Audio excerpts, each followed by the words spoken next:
I'm ArmyVet, and welcome to Star Trek Online Free-to-Play. Small disclaimer before we get going. In my free-to-play videos, no real-world money will be spent. The only commodity spent is time. In this video, I'm going to show you what missions you need to run to build your first ship upon reaching level 61. It's a tier 5 and the last free ship you're going to get from the leveling process. As with anything in the gaming world, there's always more than one way to do this. This is what I found out works for me, and I hope it will give you some ideas as what will work for you. So let's talk about the first ship you're going to get at level 61. You have three choices. They're all tier 5s. You're going to have the Tactical Escort refit, the Long Range Science refit, and the Galaxy Exploration Cruiser refit. Each of these ships have their own pros and cons based on how you want to play the game and what you want to accomplish with the ship. For this video, I chose the Galaxy class. I did this because I wanted as much survivability as I could out of the ship. It has bridge officer seating for Lieutenant, Tactical, and Science, Commander, Lieutenant Commander, and Ensign for Engineering. So why this ship, you may ask? Well, it's very simple. This is the last one you're going to get until you find a fleet and you can save up for a tier 6 fleet ship, or you get a free ship during an event. But it's going to last you a while. This character that I'm using now will be straight up sci-fi magic build. But until I gather everything I need for that, I need something that can handle tons of TFOs and will not die every 5 seconds. Let's face it, if you die a lot, you lose interest in playing the game because it's no fun at all. Before we start the actual build, I've listed the videos for each mission you're going to need to complete in the description below, and I'll also be linking them as appropriate during the video itself. Remember to hit the like button, the subscribe button, hit the notification bell, and leave a comment because it will help the channel grow, and enjoy the video. First up is the Quantum Phase Catalysts set, consisting of a universal console, a torpedo, a beam array, and a dual heavy cannon. And are the rewards from the future-proof story arc Sunrise mission. The beam array has a 2% crit chance, a 20% crit severity, 2.5% chance to disable one subsystem, and a 2.5% chance to drain 551 from the enemy shields and restore to your shields. The torpedo has the same 2% crit chance, 20% crit severity, as well as the 551 damage to all shields in a 2-kilometer radius. The console has 20% to phaser damage, plus 3 to auxiliary power, plus 30 to starship drain expertise, and a hot restart for auxiliary power. Okay, the set bonuses. For the 2-piece, you get 15% accuracy and double the potency of the weapons and double the potency of the phased high-yield torpedo shield heal. The 3-piece set gives you the quantum stabilizing beam, 135-degree firing arc, and it is a constant, or continuous, I should say, 10-second phaser beam. So for the base phaser beams, I ended up with 2 single and 2 twin phaser beams from doing missions as I leveled. I grabbed some Phoenix upgrade kits and got them to Mark 11. In hindsight, I wouldn't do that again. I cost too much dilithium, and I didn't get them past where you would if you did the missions at level 65, with the exception of one that made it to very rare. Next set is the Trilithium-Laced weaponry. The omnidirectional beam gives -10 to weapon power, plus 10 to accuracy, and a chance to increase your fire cycle haste by 10%. The torpedo for the set does radiation damage to the primary target only. The torpedo gives a plus 50 to repel, a plus 60 to crit severity, and does radiation damage. The console gives plus 53.3% power transfer rate, plus 22 starship hull restoration, and plus 22 starship hull capacity. Okay, the 2-piece set bonus is plus 5% to fire cycle haste for energy weapons. That's good.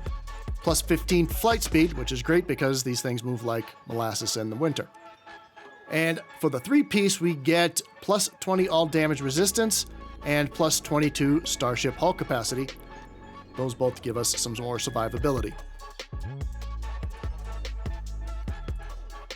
Okay, the next set is the Bajoran Defense set. And the deflector gives us plus 26.2 to shield capacity, and a plus 35 to drain expertise, which will help with the quantum phase set.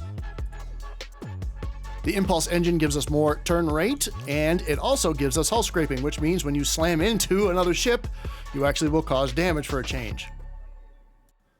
And lastly, the shield, which gives us a reduced energy damage to all shields by 10%, and the retaliatory coronal shield ejection. When you lose a shield facing, it blasts out a plasma burst and damages all enemies within the cone.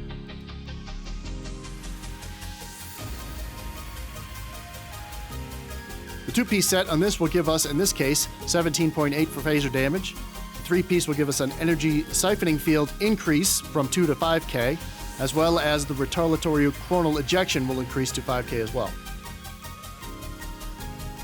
The last set for this build is going to be the Crenum Temporal Manipulation set. The Warp Core is going to give us a ton of additional auxiliary power, as well as a clicky for a 50% Bridge Officer ability recharge. The console is going to give us plus 4 to auxiliary power, a plus 20 to maximum shield capacity, and crit severity and crit chance based on auxiliary power level. Trellium D from the future-proof story arc, Ragnarok mission for the Resists. Polaric Modulator from the Iconian War story arc, Delta Flight mission for the flight speed and turn rate. The flow capacitor is from a drop. The emitter array is from the future-proof story arc, Stormbound mission. The phaser relays are from the New Frontier story arc, Signs and Portents mission.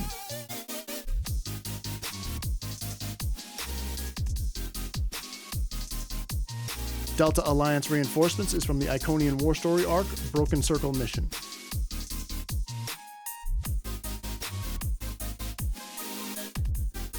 The phased Waveform beacon is from the Gamma Quadrant story arc and Home mission.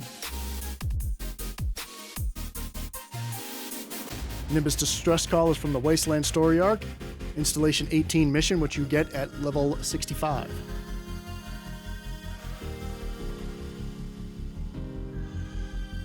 Subspace Field Modulator is from the Spectres story arc, Spin the Wheel mission, which is available at level 65. Quick note on these reinforcement modules. There's a 2-minute global cooldown on them and a 5-minute cooldown on the device itself. So you fire off the first one, you gotta wait 2 minutes before you can fire off the next. And then another 2 minutes to fire off the last one, which will cover the 5-minute cooldown so you can immediately go right back and start all over again. Okay, for Bridge Officer seating, Lieutenant Tactical, I went with Beam Overload 1 and 2 for the extra damage. Lieutenant Science, I went with Science Team 1 and 2 for the shield heal. For Ensign Engineering, Engineering Team 1. Lieutenant Commander Engineering, again with Engineering Team 1, and then Reverse Shield Polarity 1 and 2. And for Commander Engineering, we went with Emergency Power to Ox 1 and 2. Directed Energy Modulation 2 for some added shield pen. And lastly, the Aceton Beam for the weapon buff and the radiation dot. Okay, now on to space traits. For personal space traits, we started off with Beam Training for the damage bonus, Innocuous for the crit chance and negative threat gen, Operative for crit chance and severity, Projectile Training for bonus damage, Point Blank Shot for energy weapon damage bonus, and that is from the House Pegh mission, Accurate for the accuracy bonus, Bulkhead Technician for the hull hit points, Shield Technician for shield capacity, Astrophysicist for the drain expertise,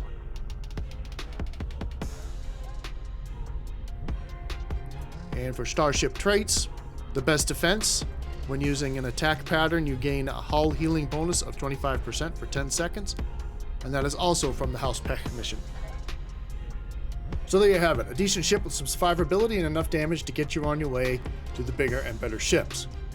Quick breakdown here. In total, there will be 27 to 30 mission runs to complete this build, depending on which of the 3 free ships you go with. Now, this is totally free, no in-game currency, and no real-life currency needed. Again, just to be clear, this is not a top DPS build. It's your first ship. Do not go into a TFO thinking you're going to shred the enemy. You won't. This is the ship that will help you get that ship and the gear that you can shred the enemy with. Remember, this is a process in this ship, is one step of many. So now you will get to see what it will do in a TFO. I choose the TFO Upper Aratus. I'm not sure if I'm pronouncing that correctly or not. Leave a comment if I'm not, with a phonetic description of how to say that. There are several phases in this TFO, and will give you a good idea of the ship's performance.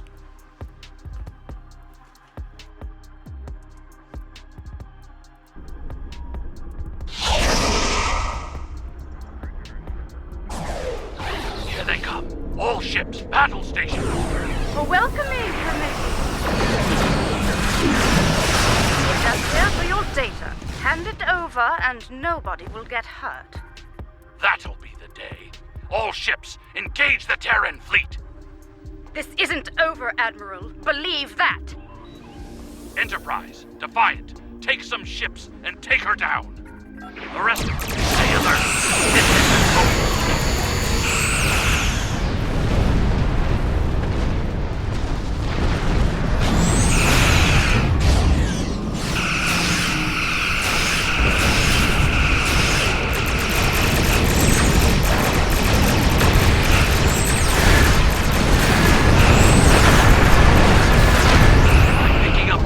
Through the rifts.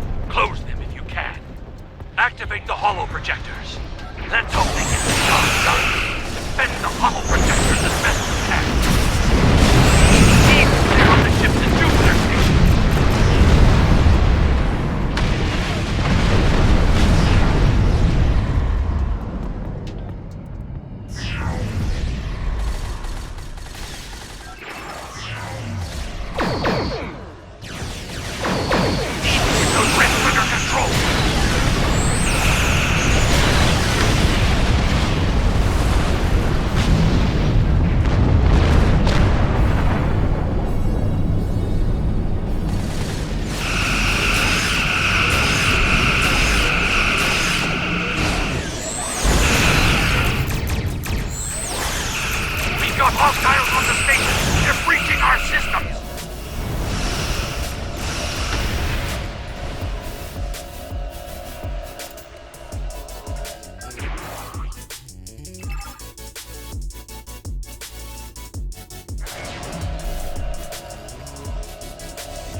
Those rifts under control!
aren't going to close themselves.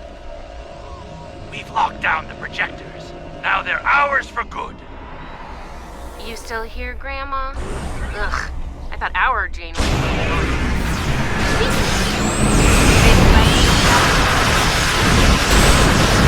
Try to fast their projector base.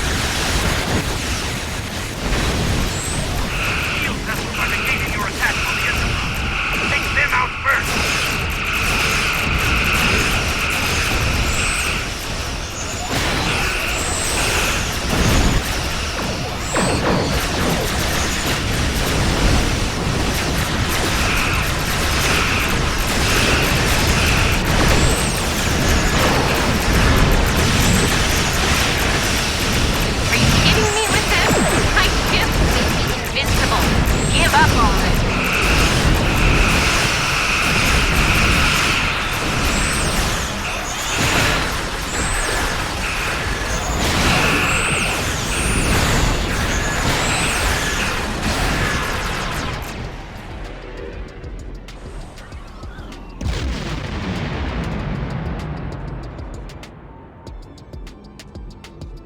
The Enterprise is going for Projector Alpha.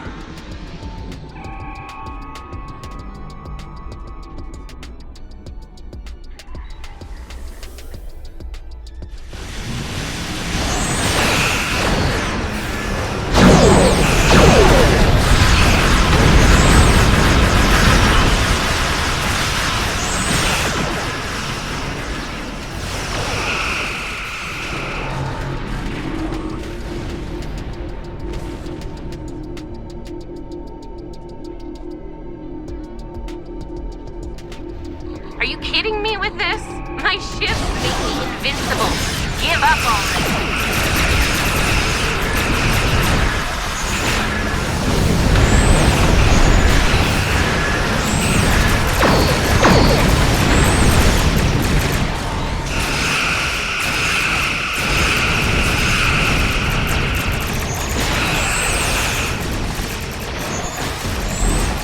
Back in a bit.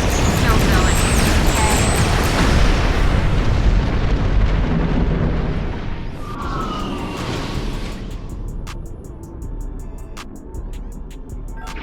The Enterprise is near Projector Gamma.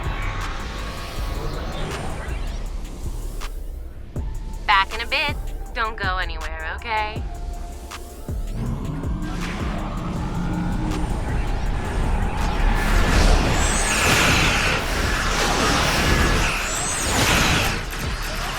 Enterprise is back near Projector Base.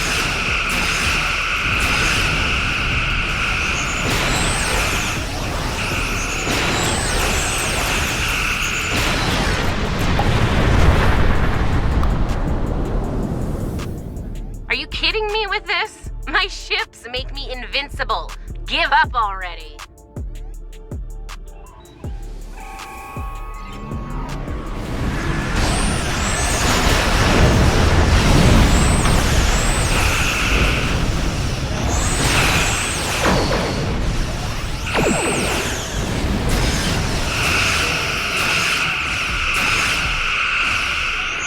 Shield vessels are negating your attack on the Enterprise. Take them out first.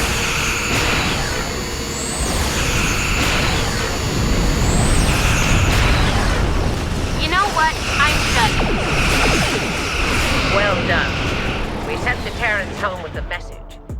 Okay, I hope this video entertained you, gave you some information as well.